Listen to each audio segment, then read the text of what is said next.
Quando eu falar para você assim, ó, 5 mais 8, você tem que pensar logo 13. Você não pode ficar contando no dedo.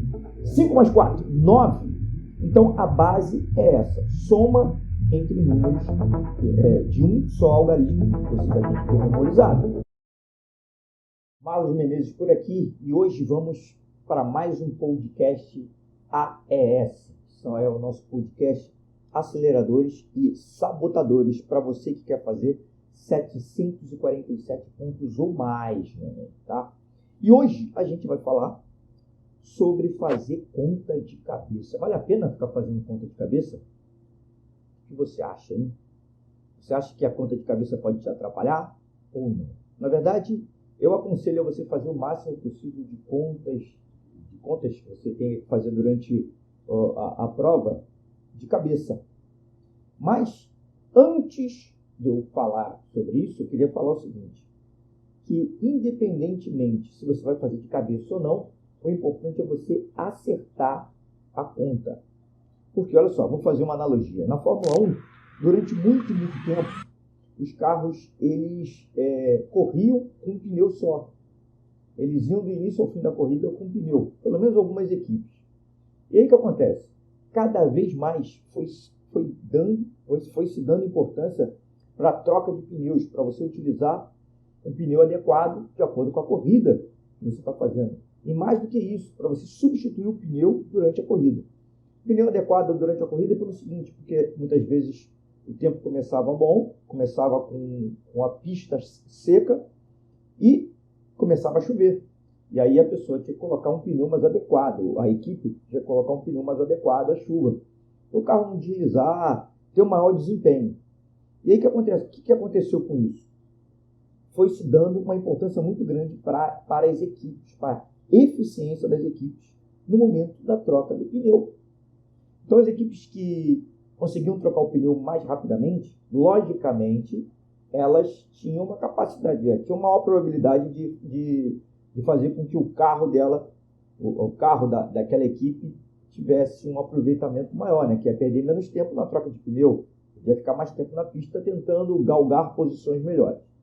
Só que, imagine só, já aconteceu de equipes extremamente rápidas trocar o pneu, e aí o que acontece? Simplesmente botar o pneu errado. Troca o pneu no meio da corrida, só por uma questão de desgaste, e aí depois de um tempo, o que acontece? Começa a chover. Infelizmente, aquele carro vai sofrer. E pode ser que a equipe tenha uma oportunidade de resolver aquele problema. Logicamente, já perdeu aquele tempo. Só que, muitas vezes, nem essa oportunidade ela tem. Por quê? Porque um pneu errado pode fazer com que o carro colida. E aí, já era. Perdeu a corrida. Tem uma analogia no caso da hora do Enem. Quando você estiver lá na hora do Enem, na luta, na guerra, isso pode acontecer. Como assim? Como assim, né? Você fazer a conta, uma continha boba lá, rápida demais, e simplesmente errar aquela conta. E aí o que acontece? Já era. Se você errar aquela conta, quer dizer, talvez você tenha tempo de voltar, se você perceber, né? Se as alternativas lá, dentre as alternativas, você não encontrar a resposta correta, beleza, você pode voltar, perder o tempo, tranquilo. Mas, e se nas alternativas tiver a resposta que você encontrou? Você errou a conta, infelizmente, aí é um abraço, perdeu a questão. Muitas questões são questões bem simples, são questões que são questões basicamente de contas, uma interpretação básica, e você já pode partir direto para fazer conta. E muitas vezes essas contas são só de somar. O Enem gosta muito disso, quer dizer, a gente tem alguns exemplos disso. Eu até separei um exemplo na questão 175 da prova amarela de 2019. Olha o que aconteceu. Era um gráfico, tinha lá um gráfico que era um gráfico um pouquinho diferente. Depois você pode pegar e ver essa questão 175 da prova amarela de 2019. E nesse gráfico aí, depois que você fazia uma análise, se a análise fosse adequada, basicamente era uma questão de soma. Se você fizesse aquelas contas de cabeça, você já ganharia um tempo muito grande para as próximas questões. Certo? Então, basicamente é isso daí. Agora, vale a pena fazer questão de cabeça? É lógico que sim. E eu destaco por isso, né, no caso de fazer questão de cabeça, 2 motivos óbvios, claros, que aparecem para mim. O primeiro motivo é óbvio demais, que é você fazer as contas mais rápido.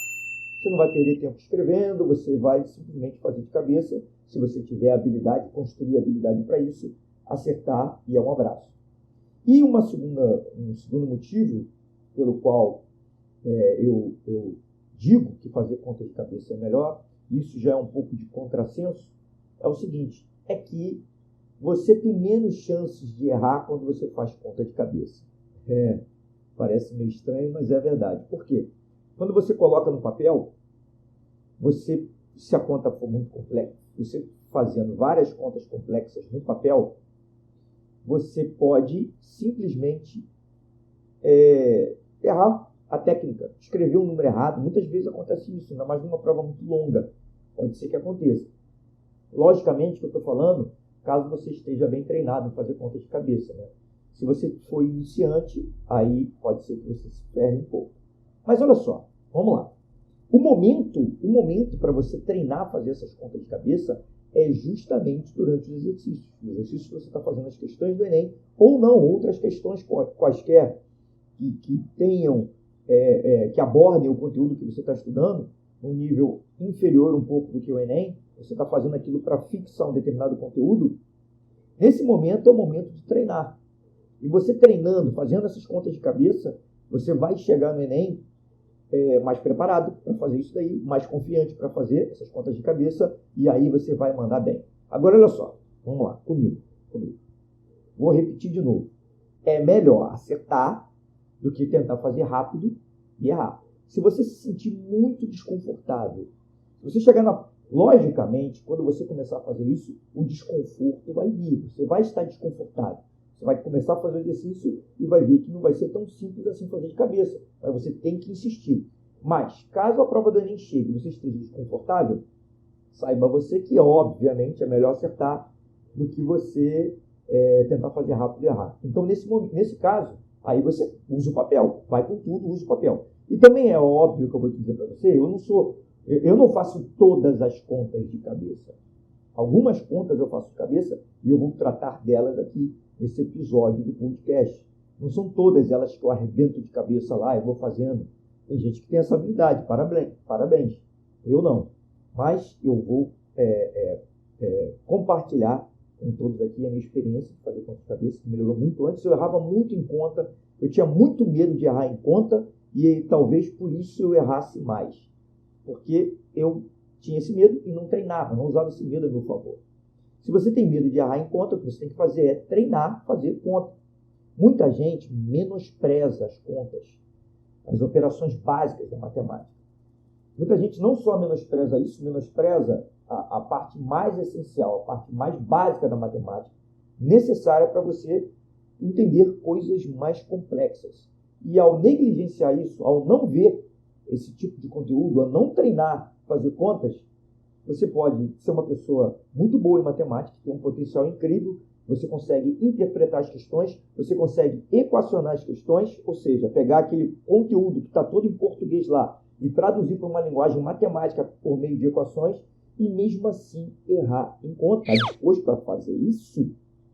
Não me diga isso, por favor. Vamos lá, vamos treinar umas continhas, não custa muito não. Tá bom? Então, é isso o conselho continuo. Agora, olha só. Você vai lá, você vai começar a fazer suas continhas lá, vai ter aquela primeira dificuldade e, logicamente, você vai ter que insistir várias e várias vezes, não desista, mas para isso eu tenho uns pilares, uns passos que você tem que dar até conseguir atingir essa capacidade maior de fazer contas. Então, vamos lá. O primeiro passo, que eu acredito que seja importante, é o seguinte, é você saber somas de cabeça. Você tem que memorizar somas entre números que tenham um só algarismo. Talvez eu tenha dado um nó na sua cabeça para algumas pessoas. Se você não souber a diferença entre números e algarismos, todo número é formado por algarismos. Os algarismos são de 0 a 9, ou seja, a gente tem 10 algarismos no sistema de numeração decimal. Esses algarismos são algarismos indo-arábicos. Que beleza, né? Então, de 0 a 9, eu consigo compor qualquer número natural. O que são números naturais? São os números inteiros não negativos, ou seja, 0, 1, 2, 3, 4, 5. Essa nomenclatura de inteiros não negativos é porque eu não poderia falar positivo, porque o 0 não é nem negativo nem positivo. Por isso, os números naturais são inteiros não negativos. Inteiros porque eles não são divididos, né? Eu conto unidades. Sempre depois, colocando mais uma unidade, eu encontro o próximo número natural. E retirando uma unidade, eu encontro o número natural anterior. Então, os números naturais, eles são formados por esses 10 algarismos. E os 10 algarismos são de 0 a 9. 0, 1, 2, 3, 4, 5, 6, 7, 8, 9, 10 algarismos. Ótimo. Então, olha só. Se eu tiver um número com um algarismo, esse número ele vai ser um número de 0 até 9. E a soma entre esses números de um algarismo, eu tenho que saber de cabeça. Por que isso? Esse é o primeiro passo que eu estou te falando para você fazer conta de cabeça. Memorize isso. Por quê? Olha só, vamos lá, comigo. Quando eu falar para você assim, 5 mais 8, você tem que pensar logo 13. Você não pode ficar contando no dedo. 5 mais 4, 9. Então, a base é essa. Soma entre números de um só algarismo, você já tem que ter memorizado. Tá? Para facilitar essa sua memorização, queria colocar o seguinte, que quando você vai somar qualquer número com 9, um número de um algarismo com 9, você vai obter sempre o número 1, né? Você vai obter um número de 2 algarismos. E esse número de 2 algarismos, o último algarismo dele vai ser um número que você está somando com 9 menos uma unidade. Por exemplo, é óbvio isso. Se eu vou somar 9 mais 5, de cabeça eu já sei que é 14. Por quê? Porque o segundo algarismo, o primeiro algarismo eu já sei que vai dar 1. E o segundo algarismo, eu já sei que eu vou ter que retirar uma unidade. Por isso que deu 14. 9 mais 5 é 14. Isso funciona com 9, porque sempre quando eu vou somar, por exemplo, 22 mais 9, eu já sei que eu vou ter que, na casa das dezenas, que no caso seria o 2 do 22, eu vou ter que somar mais uma. Então eu já sei que vai dar 31. Por quê? Porque nas unidades eu subtraí 1 do que já tinha. Então 22 mais 9 é igual a 31. É por aí que vai. Então a soma do 9, o 9 eu faço isso. Esse é o procedimento. Então a gente está no primeiro passo, que você tem que memorizar a soma de 2 números de um algarismo. Todos na escola, onde você está, o pessoal só diz para você memorizar a tabuada, não é isso? Mas aqui eu estou te dizendo, memoriza a soma entre esses números. E aí, obviamente, o passo número 2 qual é? É o que já te dizem na escola. Memorizar a tabuada. Só que eu vou colocar um pouquinho de coisa diferente aí. Uma pitadinha de um novo ingrediente aí diferente. É o seguinte. A tabuada não é para só decorar até a tabuada do 10. Decora até a tabuada do 12. Tudo bem? Então, vamos lá. Você tem que saber que 3 vezes 5 é 15 de cabeça. 3 vezes 12, 36 de cabeça. 7 vezes 7, 49. 7 vezes 11, 77, é moleza, é só dobrar o número, né? Tabuada do 11, entre números de um só algarismo, você dobra o número. Quando você está multiplicando o número de um algarismo vezes o 11, é só dobrar esse número. 5 vezes 11, 55. E 7 vezes 12, você tem que saber de cabeça, 84. Não tem jeito. Beleza? Então, tabuada, memoriza a tabuada, vai até o 12. Tranquilo. Terceiro passo é o seguinte, você tem que memorizar os quadrados perfeitos. 0 vezes 0, 0. 1 vezes 1, 1. 2 vezes 2, 4. Mas isso até quando? Até quanto? Até o 20. Então você tem que memorizar até o 20 vezes 20. Então você tem que saber que 11 vezes 11, 121. 12 vezes 12, 144. 9 vezes 9, 81. 13 vezes 13, 13 vezes 13, não, 13 vezes 13, 169. 19 vezes 19, 361. 20 vezes 20, 400. 18 vezes 18, 324. Você tem que memorizar do 0 até o 20. Isso já vai dar um dinamismo incrível para você fazer as contas de cabeça, tá? Por que eu estou falando para você memorizar essas coisas aí? Porque é o seguinte, o Enem gosta... Cai muito quadrado periódico. Muitas vezes você tem que utilizar. No Enem, nos vestibulares de maneira geral, você tem que encontrar a raiz quadrada e essa raiz quadrada vai te dar um número perfeito. Vai te dar um número exato, desculpa. E aí, para você calcular, por exemplo, se a raiz quadrada é de 256, se já cair isso na prova, você já tem que saber que dá 16. Por quê? Porque 16 vezes 16 dá 256. Tudo bem? Vamos a mais um passo aqui. Eu já selecionei. O quarto passo é o seguinte, ó. Antes de você, quando você estiver fazendo a sua conta, você tem que ter uma ideia de quanto aquela conta vai dar. Então, o quarto passo é estimar de cabeça quanto aquele número vai dar. Você tem que ter uma noção básica. E a partir do momento que você vai fazendo isso, você vai tendo esse treino, você vai treinando e vai ganhando essa habilidade, vai ficando cada vez mais fácil para você fazer isso, tá? Isso, como é que funciona isso? Ó? Se você sabe, vamos colocar assim, que 20 vezes 20 é igual a 400, vou colocar a grosso modo, você já tem uma ideia de quanto vai dar 21 vezes 21. Eu estou colocando um exemplo aqui qualquer para você. Se você tem uma ideia de quanto que 3 vezes 10 é 30, você vai ter uma ideia de quanto vai dar 3 vezes 19. 3 vezes 20 é 60. Então, 3 vezes 19 seria bem tranquilo. É só você tirar 3 unidades de 60. Isso a gente vai chegar lá. Né? Então, daria 57. 3 vezes 19. Tudo bem. Então, olha só. Esse passo agora, que é o quarto passo, é você estimar. Você tem que saber, ter uma noção, uma ideia do quanto vai dar aquela conta que você está fazendo. De cabeça ou não, até no papel. Isso te ajuda também. E essa ideia você vai ter depois do treino. Depois que você treinar, você ficar fazendo vários exercícios de cabeça, você vai chegar, você vai ver que você vai ter uma certa noção. Por que isso também? Porque se você, por algum motivo, encontrar um resultado errado, você vai ver que aquele resultado é absurdo pela sua estimativa, pela estimativa que você fez do resultado que você obteve, só observando aquelas contas ali e fazendo contas por alto, por aproximação, para você chegar naquele resultado lá. Um outro passo é você saber multiplicar números por um número que seja múltiplo de 10. Olha só. Se você quiser, por exemplo, multiplicar 7 vezes 300, é óbvio que você vai cortar os 2 zeros. A conta que você tem que fazer é 7 vezes 3, que dá 21, e você acrescenta os 2 zeros depois. Multiplicar por 100 é acrescentar 2 zeros. Por quê? Porque o 100 tem 2 zeros. Se fosse por 10, você acrescentaria um zero, porque o 10 tem um zero só. Então, 7 vezes 300 dá 2.100, porque 3 vezes 7 dá 21, você acrescenta 2 zeros depois. Certo? Então, atenção nisso aí. Tem muita gente que até na hora de armar a conta, ela arma com zeros, vai colocando zero embaixo de zero. Desnecessário fazer isso. Desnecessário. O que você tem que fazer? Qual é o grande passo, o salto que você pode fazer? Tira os zeros e coloca no final. Simples, simples.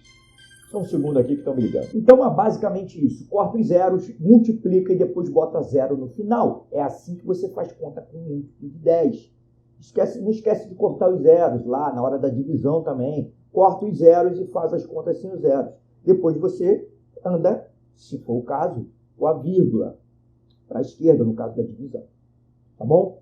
Mas o grosso aqui é multiplicação e subtração. Por que eu falei para você, no passo 1, decorar as somas? Porque olha só que interessante. O oposto da soma é a subtração.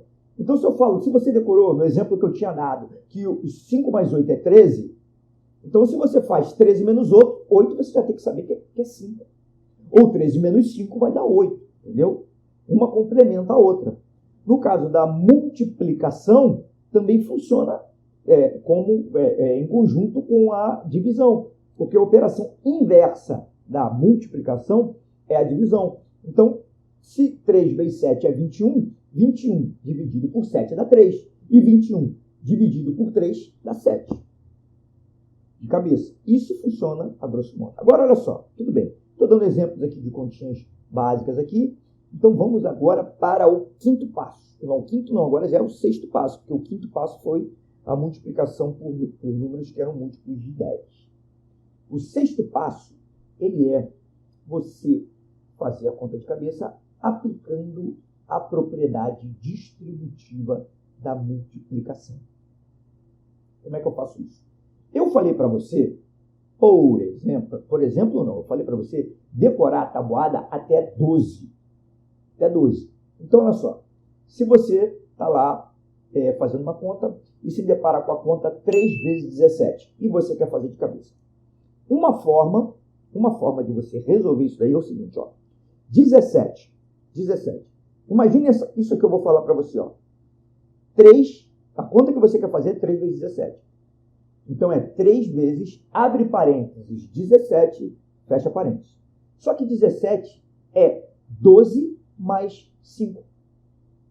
12 mais 5 é igual a 17. Então, você que quer fazer 3 vezes 17, o que você faz? Você vai fazer 3 vezes, abre parênteses, 12 mais 5, fecha parênteses. Por quê? Porque 12 mais 5 é igual a 17. E aí, 3 vezes 12 você já sabe, porque eu dei esse exemplo hoje. 3 vezes 12, 36. E você já sabe por quê? Porque você decorou a tabuada até 12. Ah, mas eu ainda não decorei a tabuada até 12. Então, o que você faz? Você, em vez de fazer 17 igual a 12 mais 5, você faz 17 igual a 10 mais 7. É até mais fácil. Então, vamos lá. Então, a conta que eu tenho que fazer agora é 3 vezes, abre parênteses, 10 mais 7, fecha parênteses. 3 vezes 10 na distributiva, 30. E 3 vezes 7 na distributiva, 21. E agora o que eu tenho que fazer é que eu fiquei com duas contas, quer dizer, com dois números para eu somar. Eu fiquei com 30 do 3 vezes 10 e fiquei com o 21 do 3 vezes 7. Agora é só somar. 30 mais 21 vai dar 51. Como é que eu sei disso? Porque 30 mais 20 vai dar 50. Ó, 30 mais 10, 40. 30 mais 20, 50. E agora é só somar o 1 do 21. Então vai dar 51. Tudo bem? Assim que eu faço. Eu utilizo a distributiva. Mas eu coloquei o último passo aqui, porque o sexto passo é isso, você aplicar a propriedade distributiva. Só que algumas pessoas não se sentem tão confortáveis fazendo isso aqui. Dessa forma, aplicando a propriedade distributiva. Então, o que eu posso fazer? Como é que eu posso utilizar? Eu posso simplesmente armar a conta e fazer direto. Como assim? Eu armo a conta na cabeça 17, coloco o 3 embaixo. 3 vezes 7, 21. Aí eu tenho que guardar que 21 ficou, que o 1zinho ficou lá embaixo e 2 subiram. E eu tenho que guardar o quê? Eu estou multiplicando 3 vezes 17, não esqueça. E agora ficou 3 vezes 1, 3. E somei aqueles 2 que subiram lá em cima. Então, 3 vezes 1, 3 mais 2, 5. Caiu o 5, aí eu fiquei com 51 abaixo. Tem gente que não consegue fazer isso assim, dessa forma, armando a conta na cabeça. E vai se sentir mais confortável simplesmente aplicando a distributiva. E tem gente que vai preferir fazer a conta armando. Tem gente que vai preferir na distributiva e tem gente que vai ter que armar a conta. Tudo bem? Mas esses são os 7 passos que eu te digo para você conseguir fazer essas contas de cabeça. Lembrando, para você fazer isso, você tem que treinar fazendo os exercícios lá. Tanto os exercícios do Enem, como qualquer outro exercício que você fizer. Você tem que treinar isso para você ficar mestre nisso daí, fazendo essas contas dessa forma. Eu só fui até esse passo. Eu sei que tem gente que consegue fazer contas muito mais rápido de cabeça, mas eu vou assim. Eu mesmo, quando estou fazendo os exercícios, muitas vezes, contas simples de subtração, eu faço ali na munheca, eu faço na mão. Às vezes é simples, e depois que eu vejo que é simples, que eu poderia ter feito muito mais fácil. Poderia ter feito de cabeça. Mas não, eu faço na mão ali e chego ao resultado. Isso que é o importante, chegar ao resultado. Tá? E, logicamente, quanto mais tempo, menos tempo você chegar a esse resultado, melhor. E é exatamente por isso que eu estou te falando, para fazer o máximo possível de conta de cabeça. E essa sua habilidade vai melhorar com isso. Mas tem mais algumas coisinhas que eu gostaria de falar aqui. O que acontece? Quando você estiver estudando essas contas de cabeça, olha só, isso aí você vai já treinar já no primeiro bloco de exercícios que você estiver fazendo. Que bloco de exercícios é esse? Você vai ter que passar pelas operações básicas. Olha que interessante. Tem gente que simplesmente vai pular isso, porque não tem nenhuma dificuldade em operações básicas. Olha só, mas se você ainda não consegue fazer determinadas contas de cabeça, talvez fosse importante fazer alguns exercícios utilizando as operações básicas só para treinar essa habilidade. Fazer de cabeça. É esse conselho que eu te dou. Treina um pouco fazer isso. Por quê? Olha só. Eu já fui uma pessoa que conseguia ler o problema e equacionar muito bem. Olha só que interessante. Eu já falei isso durante esse vídeo. Pessoas que fazem isso equacionam muito bem. Só que eu sempre ficava na dúvida se eu estava indo pelo caminho certo por insegurança. Por insegurança. E muitas vezes eu errava em conta. Então, olha só.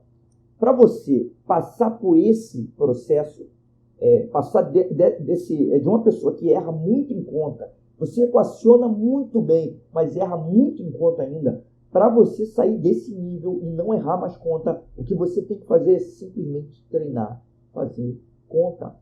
É só isso. É só isso. Você tem que treinar, fazer conta, fazer várias e várias contas, fora dos exercícios do Enem. Pegar e fazer uma bateria de contas. E aí você automaticamente vai se tornar melhor naquilo ali. E além disso, fazer essas contas de cabeça vai te dar uma capacidade ainda maior. Dependendo da conta, né? Fazer o máximo possível de cabeça. Certo? Ótimo. Já tendo visto tudo isso daí, agora eu quero mudar um pouquinho o enfoque dessa questão aí das contas de cabeça, de errar no Enem. É o seguinte, olha só, você não pode, quando você estiver na luta, na guerra com o exercício lá, você não pode deixar que o tempo te controle. O que eu quero dizer com isso? É o seguinte, olha só. Mesmo que você não esteja na velocidade adequada, o que é uma velocidade adequada? Teoricamente, é fazendo os exercícios do Enem, de uma maneira geral, numa média de 3 minutos por exercício. Por que eu falo que é média? Pelo seguinte, olha só. Não adianta você pegar um exercício e você demorar, 7 minutos fazendo aquele exercício, colocar para cima assim, e você se achar extremamente despreparado para fazer o Enem, porque você está demorando 7 minutos. Você demorou 7 minutos para fazer aquele exercício. Não.